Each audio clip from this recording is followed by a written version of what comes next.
ఈరోజు ఏంటంటే మనం మొత్తం 3 ఫోన్లు అయితే ఉన్నాయి. 3 ఫోన్లు అనేది రిపేర్ చేయాలి వరుసగా. ఈ 3 ఫోన్లో మొట్టమొదటి ఫోన్ ఏంటంటే ఇదొకటి.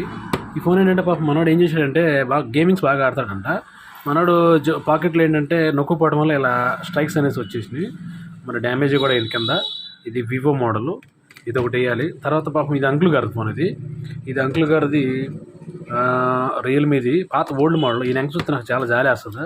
ఇది ఒకటి మార్చాలి. తర్వాత రియల్మీ 9 ప్రైమ్ ఒకటి ఉంది. ఈ 9 ప్రైమ్ ఏంటంటే ఇది పాపం వీళ్ళ పిల్లాడు కొంచెం నోట్లో పెట్టుకుని అనేది ఇందులోకి వెళ్తాం వల్ల ఏమైందంటే ఇది డిస్ప్లే అనేది పోయింది, ఖరాబ్ అయింది. అయితే ఇక డిస్ప్లే దగ్గర ఏంటంటే లైటింగ్ చిన్న సంబంధించిన స్పేర్ పార్ట్స్ అనేవి పోవడం జరిగినాయి. ఇది బోర్డ్ ఇష్యూ అనమాట.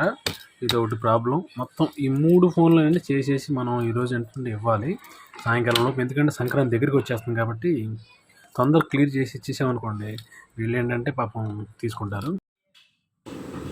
హలో అండి, ఆల్రెడీ వాళ్ళు ఏదైతే మనకు రిపేర్ ఇచ్చారో ఆ ఫోన్లన్నింటిని కూడా అన్నింటిని కూడా రిపేర్ అయితే చేయడం జరిగింది.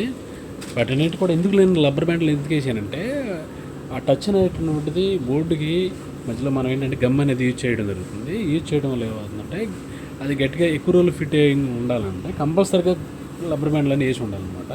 అలా వేసిన తర్వాత మినిమం ఒక 1 అవర్ పాటు అలా ఉన్నట్లయితే అది ఎక్కువ కాలం పాటు మన్నికగా ఉంటుంది, ఓడకుండా ఉంటుంది అనమాట. ఓకే నుండి ఈ 4 ఫోన్లు అయితే మనకు కంప్లీట్ అయిపోయినటువంటి ఇలా చేసిన తర్వాత మన దగ్గర ఒక 1 అవర్ పాటు అట్టు పెట్టుకుని డెలివరీ చేయడం జరుగుతుంది అనమాట. ఓకే ఫ్రెండ్స్, చూసారు కదా ఇవి 4 ఫోన్లు ఉన్నాయి. ఈ వీడియో మీకు నచ్చినట్లయితే ఎలా చేసాం ఏంటనేది లైక్ చేయండి, షేర్ చేయండి, సబ్స్క్రైబ్ చేసుకోండి. దీని గురించి మీరు ఏమనుకుంటున్నారనేది కింద కామెంట్ సెక్షన్లో మెన్షన్ చేయండి. Okay, thank you.